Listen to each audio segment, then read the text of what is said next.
Gĩcigo-inĩ kĩa Ng'arua kaunti-inĩ ya Laikipia nĩ mathameire ũrĩmi wa matunda mũgarũ na ũrĩa mamenyerete kũrĩma mbembe na ũrĩithia wa mahiũ, na ũcenjia wa ũrĩmi ũyũ ũcũngĩrĩirwo nĩ ũcenjia wa rĩera ũrĩa ũcũngagĩrĩra magetha manini na ũici wa mahiũ. Na kũringana na Solomon Kanyi ũrĩa nĩ ũmwe wa arĩmi aya, augĩte ũrĩmi wa matunda ta apple matirabatara wĩra mũingĩ na mena faida nene.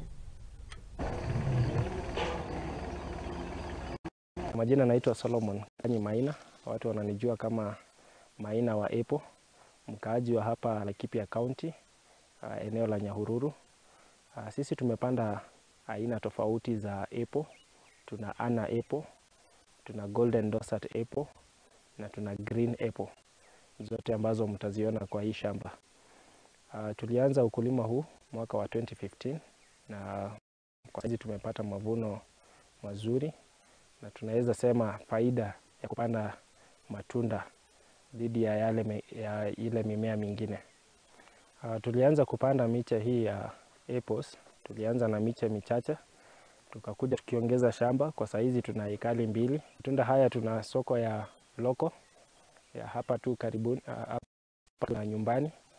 Kuna wamama ambao wanaenda kupeleka matunda haya sokoni, so wanakuja tunawachunia, tunawapatia, wanaenda kuuza na shilingi 30. Hii tupalilie kwa sababu ukipalilia hii matunda mizizi haiendi chini, mizizi yake inapitia tu hapa juu. Ukichukua jembe kupalilia hii matunda utakuta unakata hiyo mizizi, matunda ni kukauka, itakauka. Kosa maji kwa sana. Ingawa tuna mpango wa kuchimba borehole ili tukaweza kuboost ile wakati kumekauka.